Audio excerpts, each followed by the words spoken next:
Good morning. Thank you so much for joining us for your 11 a.m. news and weather update. I'm Bailey Bockover.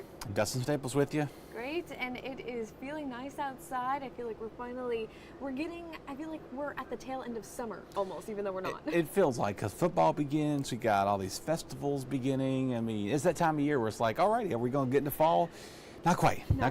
There's summer revenge is coming back. When is it coming back? We'll wait and see how that plays out. But yeah, quiet right now in the Neuse River with some clouds out there. A lot of folks trying to take advantage of it. Further inland, yeah, along the Sounds, you're pretty good today. So you should have no weather issues with the flooding concerns, nothing like that. We have the cameras turned around facing back towards the Sedentary restaurant there. Looking pretty nice out there in Morehead City too. So some folks out there in the shopping center trying to get things done. Overall, the radar is a quiet thing to be speaking of. It's happy to be quiet because it is well deserved after everything we've seen the last several weeks with a lot of rain and just a lot of heat moving in. We did pick up some rainfall yesterday along I-95 that were very isolated, scattered showers there. Again, Erin now moving quickly off our coastline, still at a Category 1 status, and again some showers along the Gulf Coast region there. That's really about it. Again, there's the latest update as of 11 a.m. 90 miles an hour, winds gusting at 115, moving at the northeast to 28 miles an hour. So this thing's got some kick to it. It's going to keep moving quickly there, and then it's just going to fall apart as it moves towards cooler water. Portions of the United Kingdom and Iceland and Greenland could pick up some remnants of showers off of that. But that's really about it there. Of course, thankfully, we're not forecasting to see any major hurricanes, hopefully anytime soon in our distant future to come impact us. Winds are out of the north right now, about 10 to 15 miles an hour, 20 to 25 gusting along our coastline there. But that's really about it. Most of our area is staying fairly quiet for the majority of our winds today. We're going to see winds relax at least through Sunday. Start to pick up things as we go towards the afternoon and later on in the evening hours of Sunday as rain moves back in our forecast again. Currently in the mid-70s out the door, no 80 degrees yet. We're getting quite close to that for sure. Also seeing our humidity change. Look at the cooler weather moving back in. Finally, 5, if not 10, 11 degrees cooler for a lot of locations. So relatively nice for sure with that too. Now those winds will come out of the northeast today. Not as breezy like they were yesterday, but still a bit of a breeze at times, especially towards our coastline. We'll hold that through the rest of tonight and most of tomorrow morning as well. Inland locations are going to be doing just fine. No real weather issues with those folks either. Heading to the Watermelon Festival looking pretty nice all around. And again, even Saturday night going to Sunday morning, we'll see winds slowly relax, except for the coastline. It'll get breezy once again. So that's the last thing they need right now. Obviously, there's no changes to our forecast here, to our tropical developments. Still holding at a 40-50% chance along outside of the Lesser Antilles Islands there. That little X is not being monitored by the Hurricane Center anymore, so some good news with that. Higher chance of this developing here soon.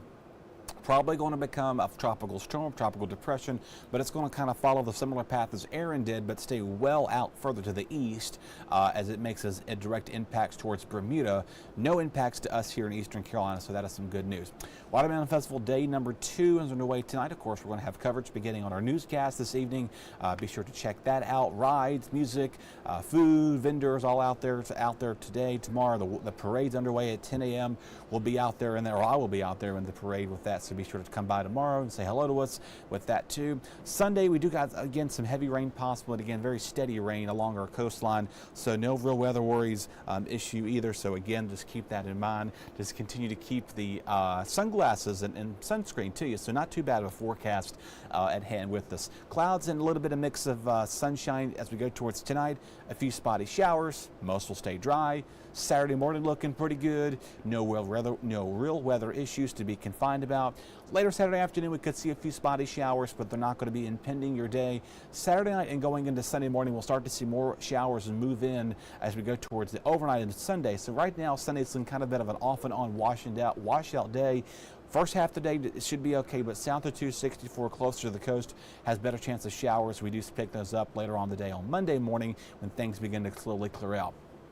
A lot of you are asking, is there any more dry air coming in? Yes. Right now, we're kind of in that far left spectrum. We're closer to that drier middle of front with that. All that tropical humid moisture is going to begin to move out. Cold front comes in, really does a number on those temperatures and dries us out pretty nicely through much of next week, really minus Monday. So other than that, rip currents today, moderate for the Crystal Coast. Both southern and northern Outer Banks are remaining high. Probably moderate risk of rip currents as we go towards the weekend. It looks like right now, obviously the winds will slowly die down as we go towards the afternoon today. So that'll be some nice thing to consider. Forecast though, again, watch out for the high rip currents today. Not as bad tomorrow, but still moderate rip current risk likely to continue that. Increasing rain showers into Sunday afternoon, going into the evening hours. Monday morning, we could be dealing with a few showers along the coast. But other than that though, that cool weather moves its way back in our area. A lot of sunshine coming back next week, 70s and 60s. For highs and lows, so some nice weather finally moving back in. Fake fall. I told Zach Holder yesterday that I'll take all the fake fall that we can get here in, I don't care if it's called fake fall. Especially in August. I mean, usually it's like one of the hottest months. We had July, so are we a month ahead of schedule? Kind of the way that seems like it's been like it. We're like running a month ahead of everything. And next thing I say that, it gets like hot through all of September, so we'll see. All I know is that there's no set pattern. You know, there's nothing, you can't really put what you can expect because it's just wait till about late November. Normally about right around closer to like Veterans Day, Election Day, and Thanksgiving. That sort of calms down a little bit, but it does. You know, but by October, I mean we've had some 90s in October. It's true. Are we going to have them this year? Probably. We'll see. Hopefully not, but anyway. Yeah. Alrighty. Well, thank you, Dustin. Well, diving into your news headlines, Governor Josh Stein will be in Dare County today to assess the damage caused by Hurricane Erin. He'll also visit the Dare County Emergency Operations Center to thank emergency responders. Governor Stein and other state officials will then provide an update on conditions and damage. As of Friday morning, Highway 12 from the Mark Basnight Bridge to Hatteras Village and the north end of Ocracoke Island remains closed. And currently, deputies, Jacksonville a woman is charged with setting her boyfriend's house on fire.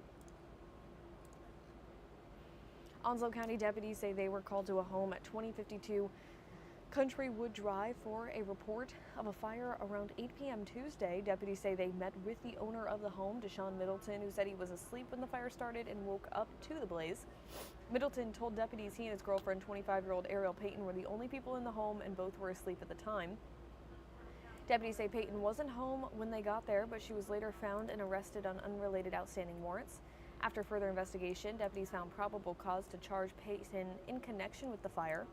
Payton is charged with malicious use of explosive or incendiary, 2 counts of simple assault and second-degree trespassing, and she was given a $43,000, $750 secured bond and is being held at the Onslow County Detention Center. The Onslow County Sheriff's Office says they are continuing to investigate this situation. Meanwhile, a Rocky Mount man has been charged with an accident that killed another man earlier this month. Cody Bundy was charged with misdemeanor death by motor vehicle, failure to yield, window tint violation, and driving while license revoked. The August 8th crash at the Cooley Road in South Church Street killed 54-year-old Jesse Williams. The victim was driving a moped when he was hit by Bundy's vehicle around 8:20 p.m. that night, according to police. Bundy was given a $5,000 secured bond. And Hyde County has lifted their evacuation order for Ocracoke residents. Hyde County commissioners say essential personnel, residents, and property owners will be able to access the island in that order of priority starting at 12 p.m. today, pending NCDOT ferry availability. Officials say the evacuation order for visitors is still in effect as crews assess the conditions on Highway 12. The commissioners issued that state of emergency and ordered a mandatory evacuation earlier this week ahead of Erin. The crews are currently working to clear Highway 12 of overwash and sand that piled up as Hurricane Erin made its approach across the coast. Officials say ferries will pick up operations on the Sound class routes this afternoon, and it's looking like the regularly scheduled summer routes will resume tomorrow. Meanwhile, the Onslow County beach access points are back open after Hurricane Erin. Onslow County officials say the 3 county beach accesses in North Topsail Beach reopened at 10 a.m. today, so just about an hour ago.